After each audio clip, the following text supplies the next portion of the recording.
OK, let's hear from Captain Harry Kane with Kelly Summers. Well, Harry, I imagine you're left scratching your head as to how you haven't won that match. Yeah, it's one of those games. Difficult team to break down. Obviously, I think we had loads of possession of the ball. Probably the last 15 minutes of both halves was at our best. They started to tire towards the end. We had some chances there. Obviously, I had a big chance there. We hit the bar with Nico as well. So, it could have easily been a game where we come away with a win. In the end, we didn't concede too many chances. A couple of counterattacks in the whole game, but they got some dangerous players, and overall we controlled that pretty well. So, look, we wanted to win, but we take the point, and we're still in a great position in the group. I was going to say, when we see Harry Kane miss a chance like that, does that really tell us that it isn't England's day? Yeah, you go through the games like that. I was kind of just there waiting for an opportunity like that to fall my way. It was kind of a game as a striker that you're kind of just waiting for the ball to bounce, and it did. I just couldn't quite get over the ball. But yeah, I'm backing myself to score that more often than not. So it is what it is. You know, I've been a striker long enough to know they don't always go in, so I have to accept it. Shows you human, I guess. I think it was just 3 touches in the opposition box for you today. Did you feel like you were struggling to get in the game, or you were just really well marked? Yeah, it was kind of man marked there with Partey for a lot of the game, so kind of didn't have the space to drop deep and then arrive later in the box. But they also defended the box well. You know, we had plenty of crosses, but just couldn't quite get the first contact. The balls through the middle were kind of tough to play because it was so compact in there. So it was a game I felt got better as we went along, and we started getting the wingers 1v1, and it was dangerous. But you go through games like that. You know, we're playing in the World Cup, you're playing against a decent side who are compact and make it difficult, and that's what we come against today. 4 points from the opening 2 games. England still happy? Yeah, look, we're in a great position. We play Panama next, so I spoke before about major tournaments. You kind of chunk it up into 2 separate tournaments. First is the group stage, making sure you get through, and hopefully we can finish with a win and finish top. And then comes the second tournament, which is obviously the knockout stage. So we've almost done part 1. We recovered. That was a quick turnaround, but I think we'll look forward to getting back out there in a few days. Thanks for your time, Harry. Cheers, thank you. Thank you. England's still happy. Might not be going to the baseball this week, though. It's a slightly different tone. It's a different mood, as you can imagine, coming out of these interviews. 3 touches in the box and 19 touches in the whole game. It really wasn't Harry Kane's game today. No, it's very difficult to play in that position against a low block. It is really difficult, and this is such a shock. Because you expect Harry Kane does not miss them chances, so when he misses a chance like this, it's such a surprise because you're just expecting the ball to hit the back of the net. But what's he do wrong there, Wayne? He just doesn't get his head over the ball. And listen, I'm not going to give Harry Kane advice. But he keeps his head back and he leans back a little bit, if you see, and his head, instead of getting his head over the ball and closing his body up, he just leans back a little bit, and that's why he goes over. And a frustrated Thomas Tuchel there off the back of it. We saw a lot of that, didn't we, from Thomas Tuchel today, Joe? Yeah, he is quite a frantic coach. He's quite emotional. He's very clean with what he's trying to give to his team. And he was frustrated. I think the Ghanaians were frustrating him just as much as his own teammates.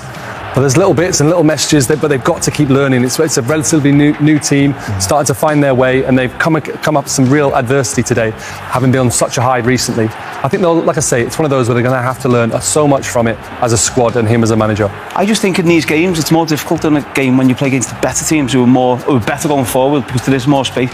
These games, and I know I don't want to go back to it, but these games are the games where you need a Phil Foden or a Cole Palmer, because the little clever players in them tight areas where we've got Declan Rice, who through all Declan's qualities, getting in little tight areas and little link and play and stuff, that's where you probably need a Foden and Palmer. Are they going to have this again, though, with Panama? Are they going to be frustrated in this same way? Yeah, that's exactly what I was going to ask Wayne, in terms of, as a defender, looking at it, the structure, seeing everything in front of me, it's easy. But, when you're in an attacking position and Panama are going to do the exact same, what did they need to do differently? You mentioned crosses, you mentioned potentially another striker, but I thought the weight of pass was off today as well. Is that fair assessment? Yeah, 100%. And I think you need to, when you're playing inside, you need to change the tempo and get outside quick so you can get cross in the box. Or when you're playing outside, then when you come inside, do it quick, the tempo of the pass. As you said, the pass of Reece James especially, I thought there was a couple of times where he can lay it back and he can get a cross in, or just the pass we'd seen it in training, and maybe that's why he's doing it. Maybe they were sloppy in training,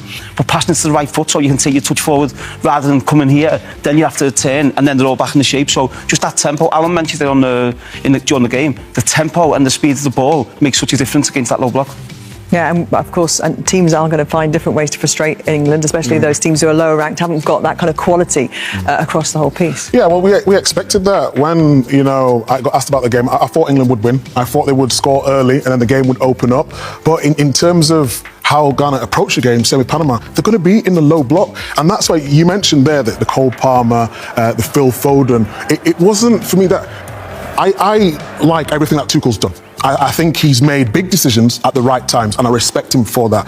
But my worry was the fact that when we go against teams in a low block, have we got someone to produce one of those moments of magic? And tonight, I feel as though, not that we don't want to talk about players who are not there, but it was stark. It was obvious for everyone to see the fact that when we're not on transition, that Madueke is so good at, and the rest of the guys, when you're in them tight little pockets, can you produce something? And there wasn't that. So tonight. have we learned that England haven't got the personnel to break teams like this? I think they're just growing. I feel like it's a confidence thing. I think we all know if Saka was fully fit, he would be starting, and he can do that as well as running behind as well.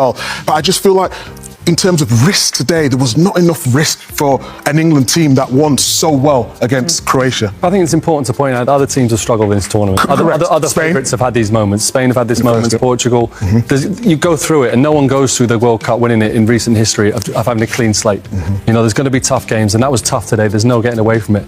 But like we say, like we're all talking about here, they've got to learn from it. They've got to understand their positions. And Thomas Tuchel's going to take a lot of responsibility for the performance. Of course he is. He's the man who stands up and picks the team. Mm-hmm. But they've just got to stay on the same page and not get too carried away. Yeah, Argentina lost their opening game, didn't they, of course, and went on to win it. Mm-hmm. Yeah. Let's hear from Jordan Pickford now.